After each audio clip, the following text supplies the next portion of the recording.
اور وہ جو بورڈ ہے ان کی کمپنی کا، انہوں نے ان کو وہاں پہ ایم ڈی کے طور پہ تعینات کیا ہے. یہ آپ ان سبھی نے جانتے ہیں، یہ ایک درویش صفت انسان ہے، اور انہوں نے یہ دھارا تھا کہ ہم اس بات کو کسی طرف لگائیں گے. تو خدا کے فضل و کرم سے ہمیں ایک راستہ مل گیا، اور حکومت پاکستان کا نیو یارک کی جو سٹی ایڈمنسٹریشن ہے اس کے ساتھ کانٹریکٹ سائن ہو گیا، جس کے مطابق پاکستان کو 3 سال کے لیے وہ ہوٹل ہم نے اس کا 1025 کمرہ یعنی 100% وہ لیز پہ دے دیا ہے، جو آپ اسے سٹی گورنمنٹ کہہ سکتے ہیں یا سٹی ایڈمنسٹریشن نیو یارک کو، گورنمنٹ کو، لوکل گورنمنٹ کو 1025 کمرے لگ گئے ہیں. اور ہمیں 3 سال کا معاہدہ ہے، جس میں سے 1.5 سال کا گارنٹیڈ بزنس ہے، لیکن ہمارا اندازہ 3 سال انشاءاللہ یہ چلے گا. $220 ملین پاکستان میں آئے گا، $220 ملین.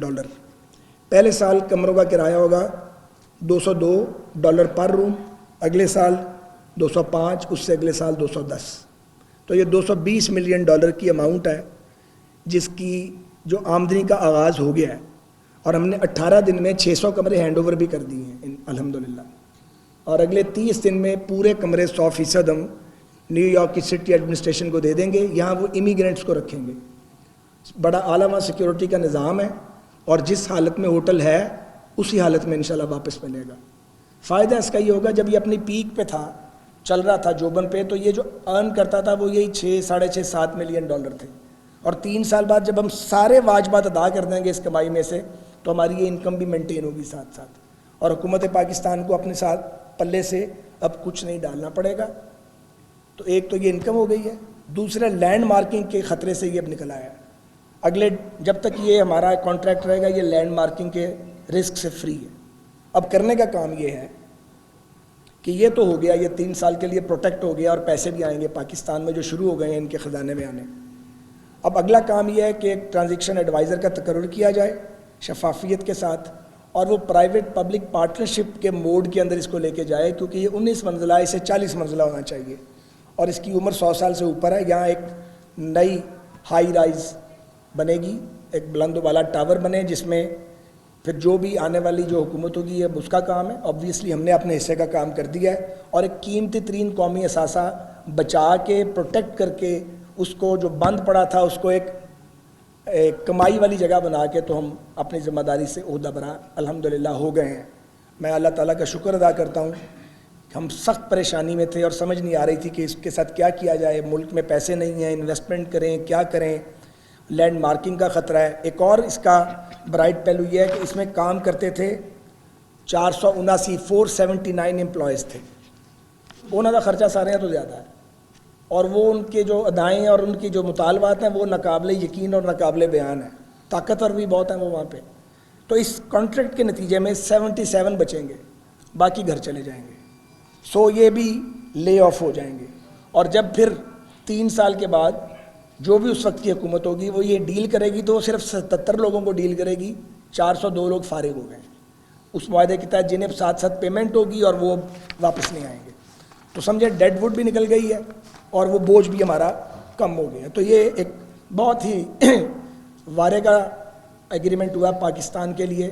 ہم نیو یارک کی جو سٹی ایڈمنسٹریشن ہے اس کے بھی شکر گزار ہیں کہ انہوں نے ہمارے ہوٹل کو سلیکٹ کیا اس مقصد کے لیے اور تعاون کیا ہماری ٹیم کے ساتھ. فیڈرل سیکرٹری بھی گئے ہوئے تھے، شوکت صاحب بھی وہاں تھے، ایمبیسی بھی کام کر رہی تھی. ایک باقاعدہ ٹیم تشکیل دی گئی تھی جس نے جا کے نیگوسیشنز کی، بات کی اور معاہدے کو انک کیا. یہ تو تھا روزویلٹ کا حال. تو وہ جو کیا سرائیاں تھیں اس کے بارے میں کہ جی بک جائے گا، جی پتہ نہیں کیا کیا ہو جائے گا، میرا خیال ہے وہ کہانی تو اب کلوز ہو گئی ہے. اب آنے والے جانے تو روزویلٹ جانے. اب یہ الحمدللہ ایک آپ کا کمائی کا ذریعہ بھی ہے، اپنے اخراجات بھی اٹھائے گا اور کچھ پیسے بھی کما کے پاکستان کو دے گا اور پچھلی لائبلٹیز بھی کلیئر کرے گا. اب آ جائیں آگے. اگلا جو ایشو ہے وہ ہے آپ کی آؤٹ سورسنگ. آؤٹ سورسنگ پہ آپ کو اچھے سے پتہ ہے کہ 3 ایئرپورٹ ہیں جو فیڈرل گورنمنٹ نے ڈیسیژن کیا کہ ان کی آؤٹ سورسنگ ہوگی. لاہور، کراچی، اسلام آباد. سب سے پہلے اسلام آباد. آؤٹ سورسنگ کا مطلب نجکاری نہیں ہے. آؤٹ سورسنگ کا مطلب کوئی چیز بیچنا نہیں ہے، کچھ نہیں بکے گا. یہ ایک سرٹن ٹائم پیریڈ کے لیے جو بھی طے ہوگا